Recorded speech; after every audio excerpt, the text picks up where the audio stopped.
एक पुराना जीर्ण शीर्ण पुस्तकालय, चारों तरफ धूल से सनी अलमारियां और किताबों के ढेर। सूरज की एक पतली किरण खिड़की से अंदर आती है और धूल के कण हवा में नाचते दिखाई देते हैं।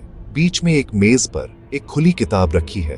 किताब के पन्ने पलटते हैं और एक हाथ धीरे से एक प्राचीन नक्शे पर उंगलियां फेरता है। नक्शा बहुत ही जटिल है, जिस पर अजीबोगरीब प्रतीक और अपरिचित स्थान अंकित हैं। अब एक युवा पुरातत्वविद आर्यन उस नक्शे को माइक्रोस्कोप से देख रहा है। उसकी आंखों में एकाग्रता की चमक है, जैसे उसने सच में कुछ असाधारण खोज लिया हो। उसके चारों ओर बिखरे हुए नोट्स और तस्वीरें हैं। फिर एक पुरानी डायरी खुलती है। डायरी के पन्नों पर हाथ से लिखे हुए नोट्स हैं, जो आर्यन के पिता के हैं। आर्यन के पिता भी एक पुरातत्वविद थे, जो एक रहस्यमय अभियान के दौरान लापता हो गए थे। डायरी में उसी रहस्यमय नक्शे का जिक्र है। आर्यन एक पुरानी तस्वीर देखता है।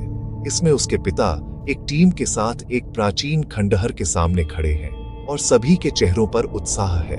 तस्वीर के कोने में वही अजीबोगरीब चिन्ह बना है जैसा कि नक्शे पर है। अब पुस्तकालय में रात का दृश्य है। आर्यन लैपटॉप पर कुछ शोध कर रहा है और उसकी स्क्रीन पर प्राचीन लिपियों और प्रतीकों की छवियां नजर आती हैं। वह एक प्रतीक को पहचानता है जो उसके पिता की डायरी और नक्शे दोनों पर है। आर्यन एक संकरे अंधेरे गलियारे में चल रहा है।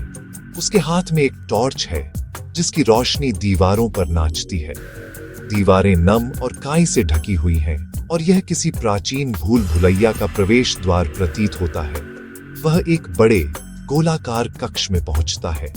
केंद्र में एक पत्थर की वेदी है और वेदी पर एक चमकदार क्रिस्टल रखा है।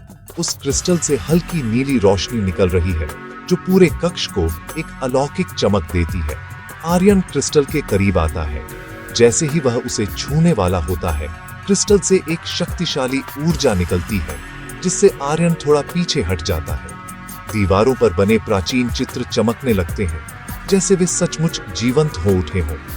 इन प्राचीन चित्रों में एक कहानी दिखाई देती है, एक प्राचीन सभ्यता, एक शक्तिशाली कलाकृति और एक रहस्यमय द्वार। चित्र एक ऐसे समय की कहानी बताते हैं जब ये लोग सितारों की यात्रा करते थे। आर्यन को याद आता है कि उसके पिता की डायरी में भी इन चित्रों और क्रिस्टल का जिक्र था। उसके पिता इस ऊर्जा के स्रोत को खोज रहे थे। अब आर्यन समझता है कि उसके पिता यहां तक पहुंच चुके थे। वेदी के नीचे आर्यन को एक छिपा हुआ चैम्बर मिलता है। अंदर एक कंकाल पड़ा है। उसके हाथ में एक और छोटी डायरी है। ये आर्यन के पिता का ही कंकाल है। आर्यन छोटी डायरी खोलता है। आखिरी पन्ने पर उसके पिता ने लिखा था कि उन्होंने ऊर्जा के स्रोत को सक्रिय कर दिया है, लेकिन इसे नियंत्रित नहीं कर सके। उन्होंने एक चेतावनी भी लिखी थी, इसे बंद करो, इससे पहले कि बहुत देर हो जाए। क्रिस्टल की नीली रोशनी और भी तेज हो जाती है और कक्ष की दीवारें हिलने लगती हैं। आर्यन समझ जाता है कि क्रिस्टल एक पोर्टल को सक्रिय कर रहा है। अब पोर्टल खुलता है। यह एक भंवर जैसा दिखता है, जिसमें अनगिनत तारे और आकाश गंगाएं घूम रही हैं। पोर्टल के दूसरी ओर से एक अजीबोगरीब ध्वनि आती है। आर्यन अब दुविधा में है। क्या वह अपने पिता के काम को पूरा करे और पोर्टल में प्रवेश करे, या इसे बंद करके मानवता को अज्ञात खतरे से बचाए? उसके चेहरे पर दृढ़ संकल्प और डर दोनों का मिश्रण है। वह पोर्टल की ओर देखता है, फिर अपने पिता की डायरी की ओर। वह समझता है कि उसके पिता ने उसे एक रास्ता दिखाया था, लेकिन अंतिम निर्णय उसे ही लेना है।